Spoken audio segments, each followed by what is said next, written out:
ರಾಧಿಕಾ ಇನ್ನೂ ಬಂದಿಲ್ವಾ? ಇಷ್ಟು ಹೊತ್ತಿಗೆ ಬರಬೇಕಿತ್ತು ಅಲ್ವಾ ಎನ್ನುತ್ತಾ ಗೆಳತಿಯರ ಗುಂಪು ಮಾತನಾಡುತ್ತಾ ಕುಳಿತಿರುವ ವೇಳೆಗೆ ಮನೋಜ್ ಓಡಿ ಬಂದ. ಏಯ್, ಏನಾಯ್ತು?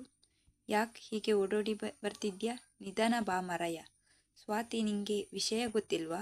ರಾಧಿಕಾಗೆ ಮನೆಯಲ್ಲಿ ಗಂಡು ನೋಡುತ್ತಿದ್ದಾರಂತೆ. ಇವತ್ತೇ ನಿಶ್ಚಿತಾರ್ಥವಂತೆ. ಪಾಪ, ಅವಳನ್ನು ರಾಕೇಶ್ ಪ್ರಾಣಕ್ಕಿಂತ ಹೆಚ್ಚಾಗಿ ಪ್ರೀತಿಸುತ್ತಿದ್ದಾನೆ.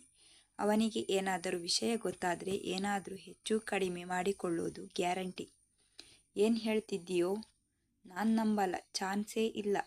ರಾಕೇಶ್ ಪ್ರೀತಿಸೋದಕ್ಕಿಂತ 2ರಷ್ಟು ಜಾಸ್ತಿ ಪ್ರೀತಿ ಮಾಡ್ತಾಳೆ ರಾಧಿಕಾ. ಅವಳ ಮನೆಯಲ್ಲೂ ಕೂಡ ಈ ವಿಷಯ ಗೊತ್ತು. ಹಾಗಿದ್ದ ಮೇಲೆ ರಾಕೇಶ್ ಬಿಟ್ಟು ಅದು ಹೇಗೆ ಬೇರೆ ಮದುವೆ ಮಾಡುತ್ತಾರೆ? ನೀನು ಎಲ್ಲೋ ಕನ್ಫ್ಯೂಸ್ ಆಗಿದ್ಯಾ? ಇಲ್ಲ ಸ್ವಾತಿ, ನಾನು ನಿನ್ನೆ ಸಂಜೆ ಅವಳ ಮನೆ ಹತ್ರ ಹೋಗಿದ್ದೆ ನೋಡ್ಸ್ಬೇಕಿತ್ತು ಅಂತ.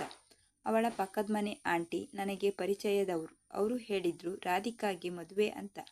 ರಾಧಿಕಾಗೆ ಮದುವೆ ಅಂತಾನೇ ಹೇಳಿದ್ರೇನೋ? ನಾನು ರಾಧಿಕಾ ಕ್ಲಾಸ್ಮೇಟ್ ಅಂತ ಅವರಿಗೆ ಗೊತ್ತು. ಅವಳ ಮನೆಯ ಬಾಗಿಲಲ್ಲಿ ನಿಲ್ಲುತ್ತಿದ್ದಂತೆ ಇವತ್ತು ಅವರ ಮನೆಗೆ ಗಂಡಿನ ಕಡೆಯವರು ಬಂದಿದ್ದಾರೆ.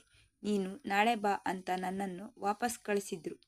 ರಾಧಿಕಾ ಒಬ್ಬಳೇ ಮಗಳು ತಾನೇ? ಅವಳನ್ನು ನೋಡಕ್ಕಲ್ದೆ ಇನ್ಯಾರಿಗೆ ಅಂತ ಗಂಡಿನ ಮನೆಯವರು ಬರ್ತಾರೆ? ನೀನು ಹೇಳೋದು ಸರಿ, ಆದರೆ ಈ ವಿಷಯನ ರಾಕೇಶ್ಗೆ ಗೊತ್ತಾಗದೆ ಇರೋ ಹಾಗೆ ನೋಡಿಕೊಳ್ಳೋಣ.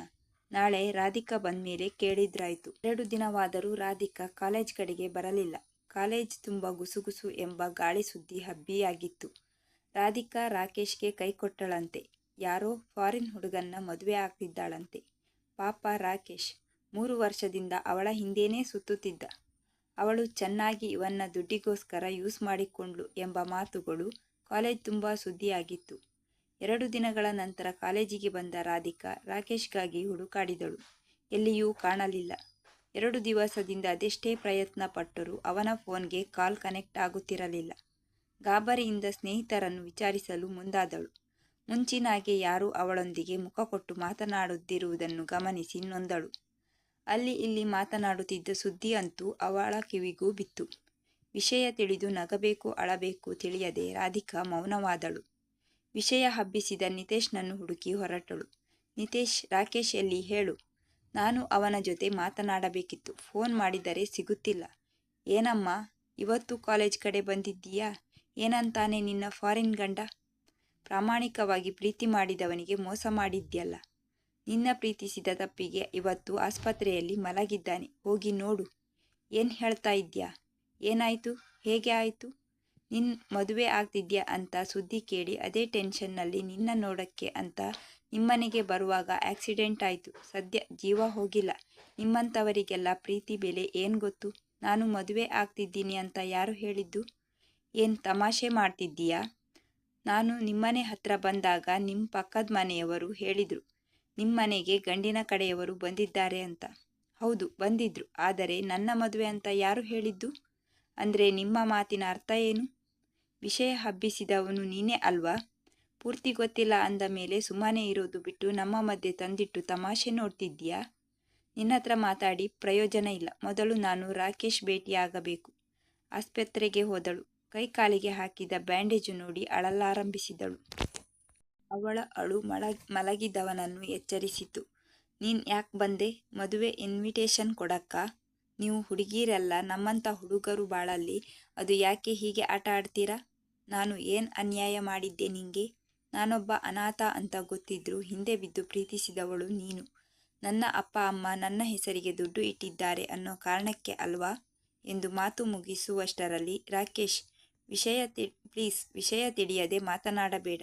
ನಾನು ಮದುವೆ ಆಗ್ತಿಲ್ಲ. ಮದುವೆ ನನಗೆ ಗೊತ್ತಾಗಿದ್ದಲ್ಲ, ನನ್ನ ದೊಡ್ಡಪ್ಪನ ಮಗಳಿಗೆ. ನಮ್ಮ ಮನೆಯಲ್ಲಿ ಹೆಣ್ಣು ನೋಡುವ ಶಾಸ್ತ್ರ ಇಟ್ಟುಕೊಂಡಿದ್ವಿ ಅಷ್ಟೇ. ಮನೆ ಬಾಗಿಲಿಗೆ ಬಂದ ನಿತೇಶ್ ಪೂರ್ತಿ ವಿಷಯ ಕೇಳಿಸಿಕೊಳ್ಳದೆ ಹಬ್ಬಿಸಿದ ಗಾಳಿ ಸುದ್ದಿ ಇಷ್ಟಕ್ಕೆಲ್ಲ ಕಾರಣ.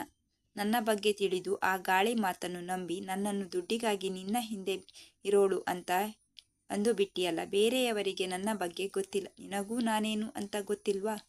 ಅವರೆಲ್ಲ ಹೇಳೋ ಥರ ದುಡ್ಡಿಗಾಗಿ ಇರೋಳು ಅಂದು ಬಿಟ್ಟಿಯಲ್ಲ. ಇಷ್ಟೇನಾ ನನ್ನನ್ನು ಅರ್ಥ ಮಾಡಿಕೊಂಡಿದ್ದು ಎಂದು ಅಳಲಾರಂಭಿಸಿದಳು. ಮನಸ್ಸು ನೊಂದಿತು. ಒಂದು ಕ್ಷಣ ಅಲ್ಲಿ ನಿಲ್ಲುವ ಮನಸ್ಸಾಗದೆ ಹೊರಟು ಹೋದಳು. ವಿಷಯ ತಿಳಿದು ಪಶ್ಚಾತ್ತಾಪ ಪಟ್ಟು ರಾಕೇಶ್ ನೊಂದುಕೊಂಡ. ರಾಧಿಕಾನ ಪ್ರೀತಿಯನ್ನು ಅನುಮಾನಿಸಿ ಅವಮಾನಿಸಿದ್ದಕ್ಕೆ ಕ್ಷಮೆ ಕೇಳಲು ಪ್ರಯತ್ನಿಸಿದ. ಆದರೆ ರಾಧಿಕನ ಮನಸ್ಸು ಒಡೆದು ಚೂರಾಗಿತ್ತು.